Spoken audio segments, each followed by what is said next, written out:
The assassin bug comes to us from the 1981 Fiend Folio, a large collection of fan-submitted monsters from the very early popularity of Dungeons & Dragons, as it was taking a foothold in the United Kingdom and the greater Commonwealth of countries.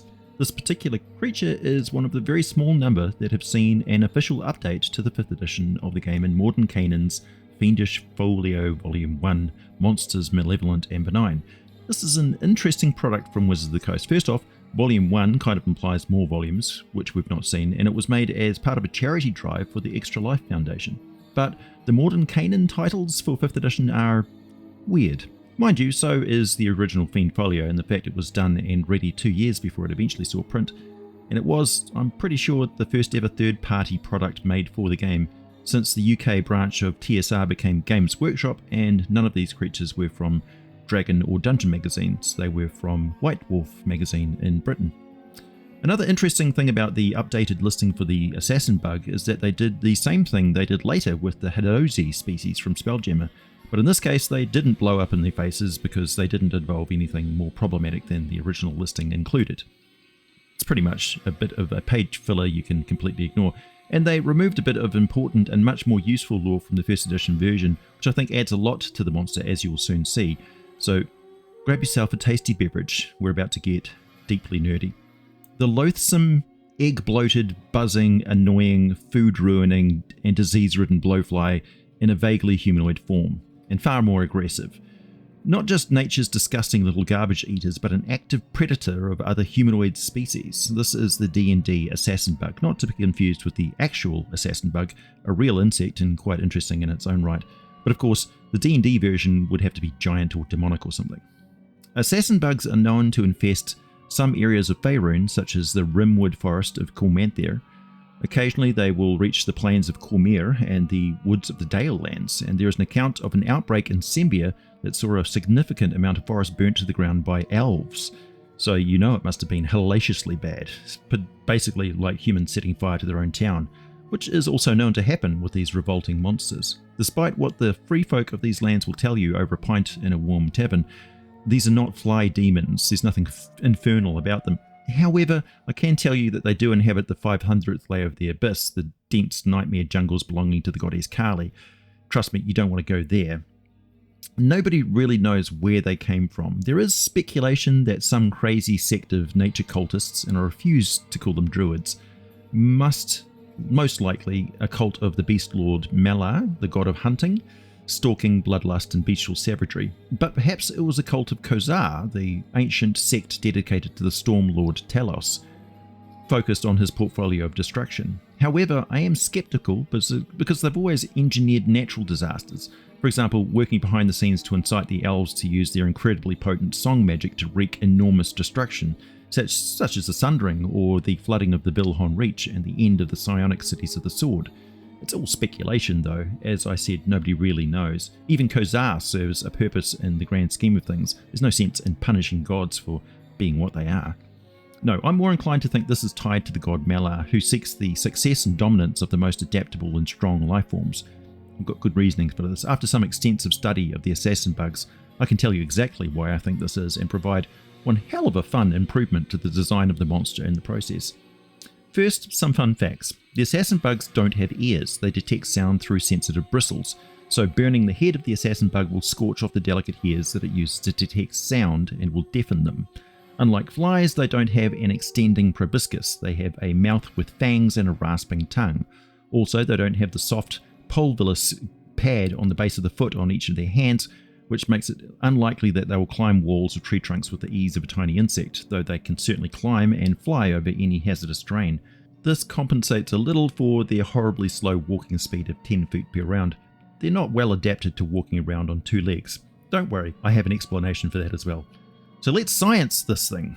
Thanks to a formula called Kleber's law, we can use a rough measurement of the mass of the insectoid monster and a common bluebottle fly to predict how long the assassin bugs would take to grow from egg to full adult. We know the assassin bugs reproduce every 2 months.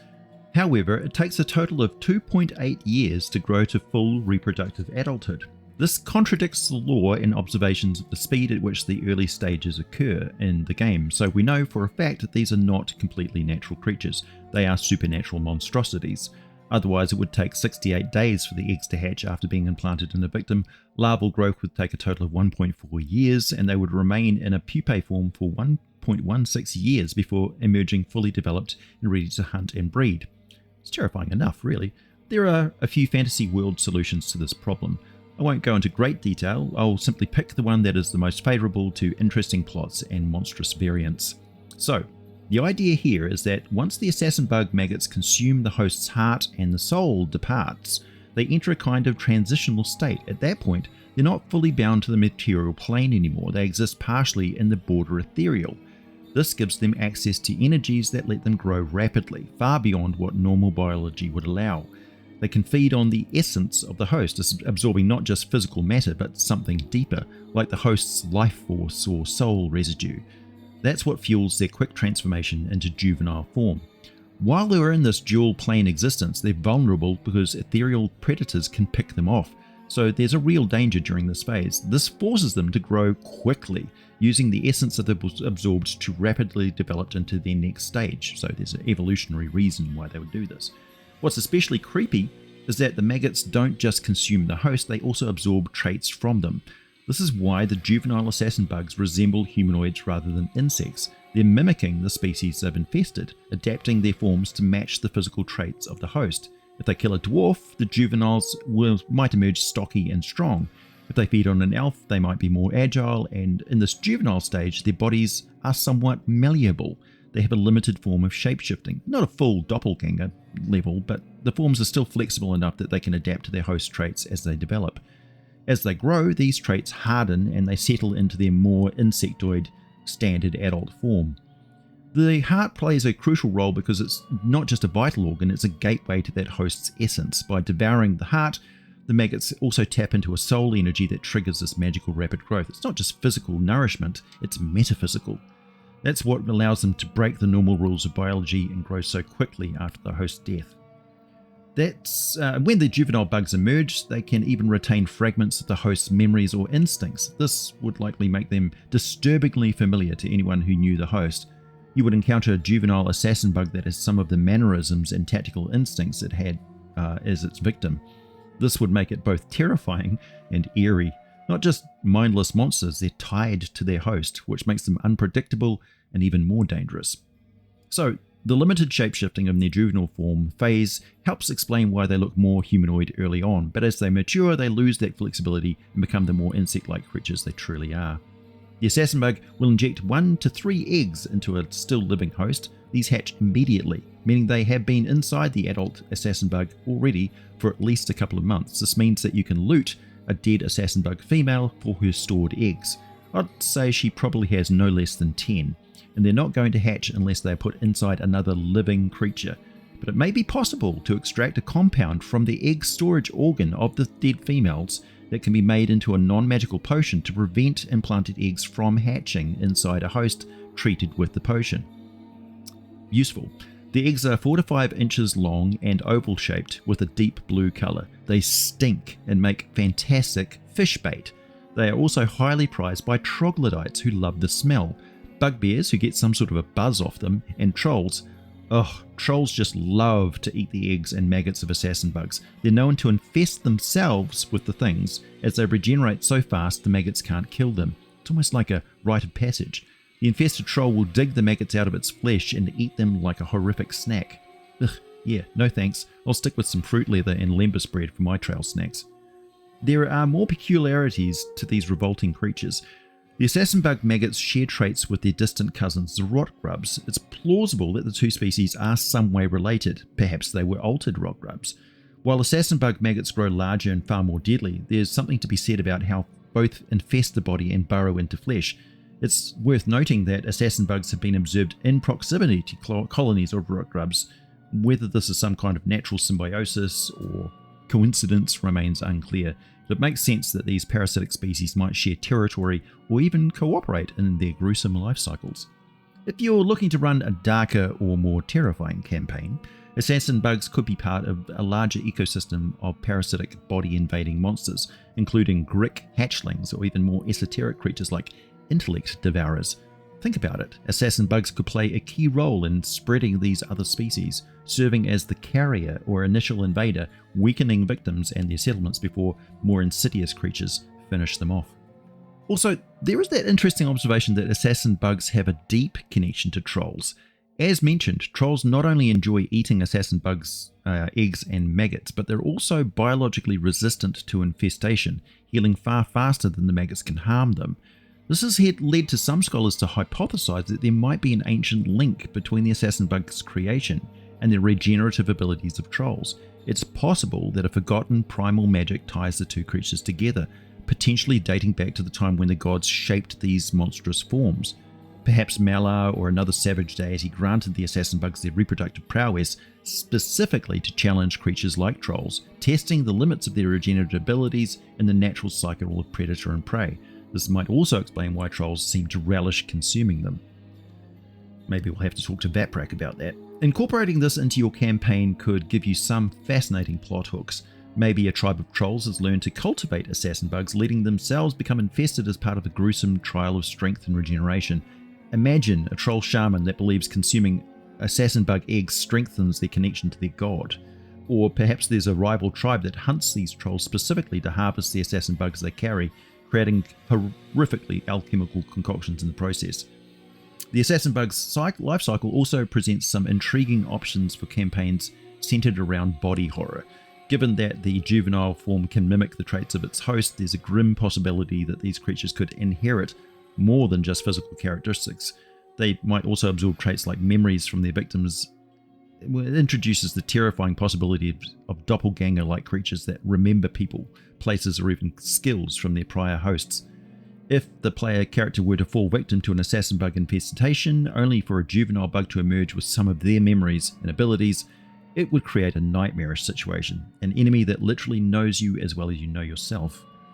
Alternatively, these juvenile assassin bugs could be manipulated by necromancers or other evil entities to serve as spies or assassins, leveraging their mimicry and memory absorption abilities for dark purposes. Perhaps a villain has devised a way to program these creatures, controlling them once they emerge from their hosts, using them as disposable but deadly tools.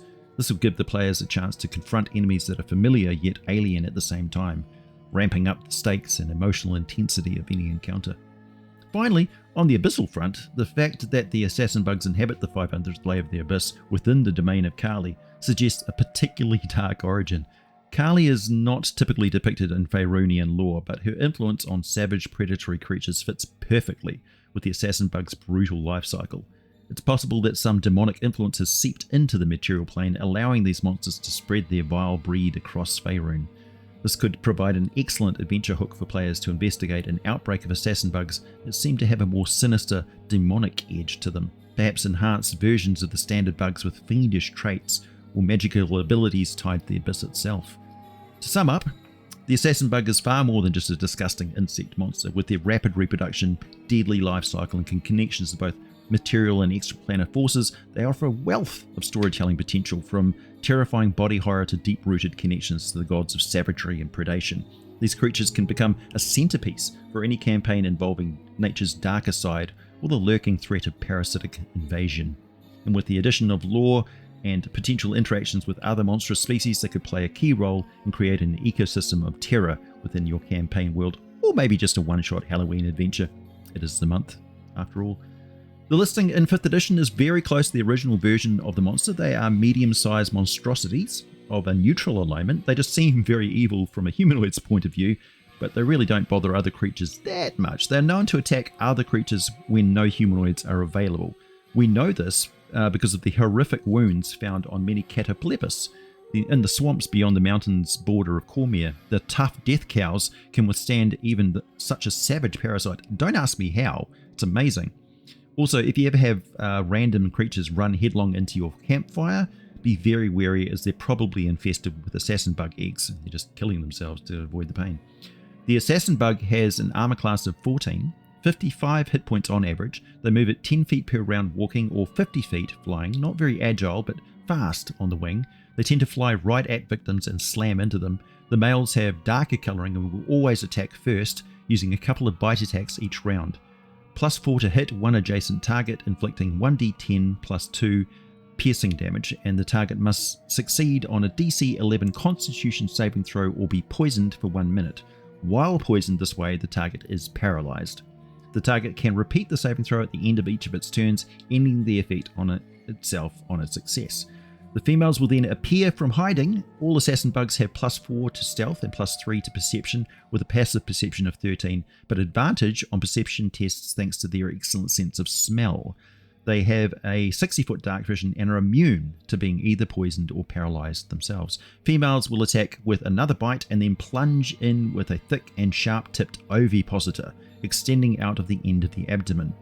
Also +4 to hit, the target is then infested with bug eggs which immediately burst open, with a highly motivated larvae chewing into flesh like crazy.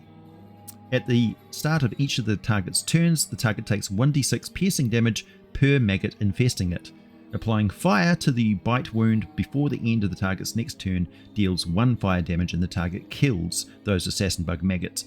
After this time, the maggots are too far under the skin to be burned. If a target infested by assassin bug maggots ends its turn with 0 hit points, it's dead as the maggots burrow into its heart and kill it. Any effect that cures disease kills assassin bug maggots infesting the target. Given their need to lay eggs in a living host, assassin bugs generally flee from constructs and undead. There's no point to them attacking them. They can often be fooled with a good illusion, but remember, one smell of a living target and they will attack. If you like this video, I have a lot more of them. Also, this video is part of the Fiend Folio playlist covering all the monsters in the book from A to Z. For lore from all editions of the game, welcoming all players to the hobby, I would love to have your subscription, and delighted to answer any questions you have in the comments below. Meanwhile, thanks for listening, and as always, I'll be back with more for you very soon.